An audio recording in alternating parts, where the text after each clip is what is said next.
All right, somebody brought me this 1994. Nope, oh, I can't say Chevy. It's Ford. Brought me this Ford van. It's only got 60,000 miles on it, and somebody told me it needed ball joints. So I'm going to pull this cotter pin out and just turn this until I hit the next hole on the castle retainer and see if the wiggle goes away. And immediately when I pull this off, I mean, the nut's not even tight. And, you know, it's not supposed to be super tight to crush the bearings, but it's supposed to be tight enough to keep the bearing from wiggling. So I'm going to turn this until my cotter pin hole lines up with the next one. Look at that, I'm turning it by finger. Yeah, you should turn that with a wrench. So I'm going to tighten that up and get that in there and see if it wiggles. It's already less. And look at that, it's real easy. I mean, I'm turning that with no pressure whatsoever. See if the play's gone. All right, so we had to tighten this, and then we isolated. The upper ball joint is moving. Took the tire off and isolated upper ball joint.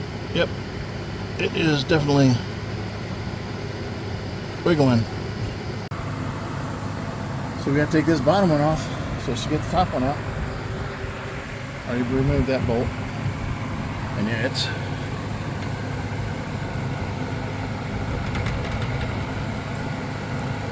earthquake! Move this around where you can get a hold of it. This is on the bottom ball joint. Everything goes up.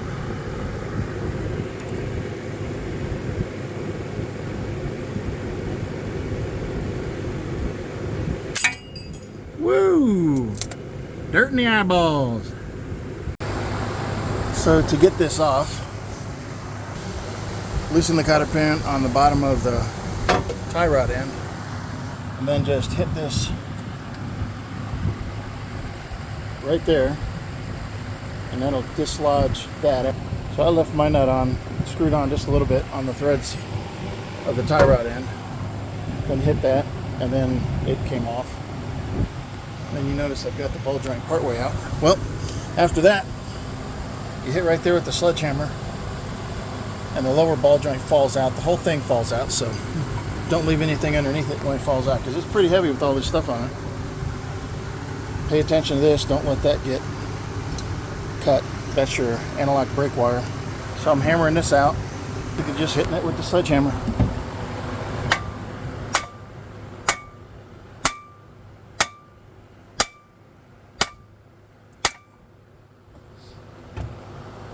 Toward the end, I'm going to switch to an impact socket. 1.25 inch seems to clear everything, so I'm going to hit that.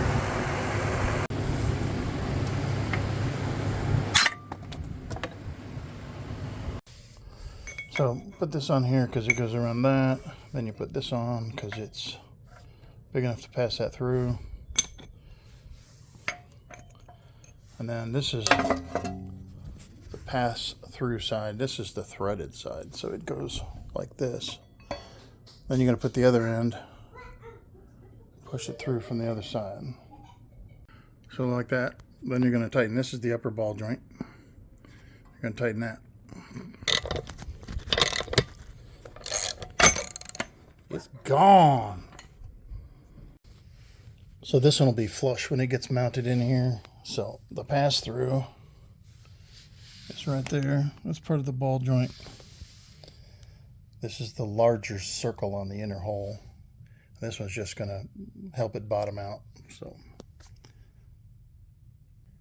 you want to make sure this shoulder is level the whole time you're going in. So that's all the way in. It'll stop turning when you get it all the way in. Check the bottom, make sure it's flush. Now this one has a place for a C-clip, a retaining clip, but this is not one of those kind. This would be thinner if it was. So the bottom one, we're going to do the larger pass through, and the smallest one fits on here. They don't have one that fits on that shoulder. That would be nice, but they don't have one. And we're going to line it up and put the clamp on this side with the threads out here. Now this is how I'm going to have to get this started, just to get it in far enough so I can grab it from the other side and finish it off. Because this is going to stick out of the bottom. Right here I'm flush, but I need to get this pushed all the way through so I can put the retainer clip on it. So I've got to change my setup here. Well, with this in the way, I'm not going to be able to get the ball joint press on there and get this off, so I'm going to have to take the bearing off and take this dust shield off for the brakes, because this won't fit there. That's unfortunate. A lot of extra work just to get this lower one in. Loosen that cotter pin out of that retainer, took it out of that hole right there, and then unscrewed the nut, took the bearing out. The back bearing stays in, and there's the rubber seal on the back of the drum. Now you got to take off these bolts so you can get this out of the way so you can put in that bottom ball joint. Alright, we had to reset the way we're doing things because this has to go the rest of the way in. This has to stick out far enough for the retainer clip to go on it. Alright, this is going to allow that ball joint to come the rest of the way through, and we're just sliding this on here bare because it's not long enough to put any spacers or anything over there. There we go. Now we're going to twist and turn. It's a 7/8, just like the lug nuts. Hey, it took some turning, but we've got that visible now, so we can put the C-clip on it.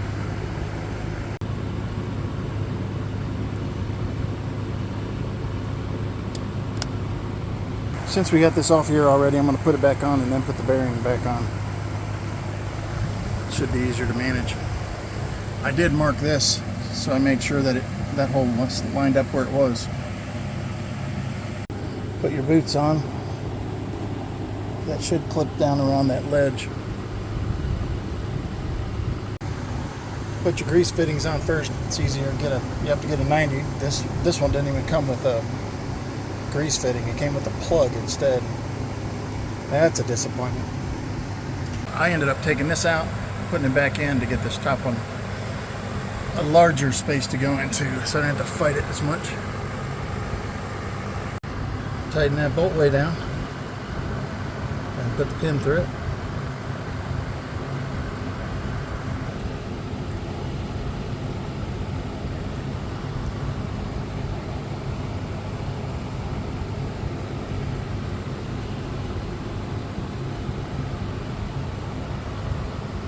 Tighten your top bolt to squeeze that in place. So you line up your mark. That way you may or may not need an alignment. New parts usually shift things around.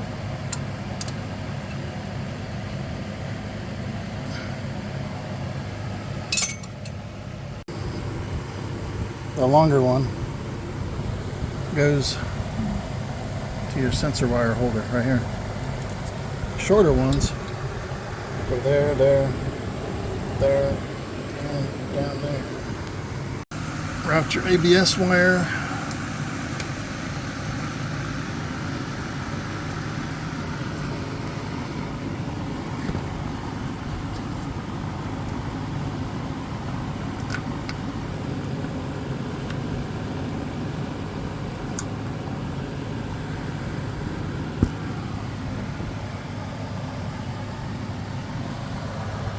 That's in the right place.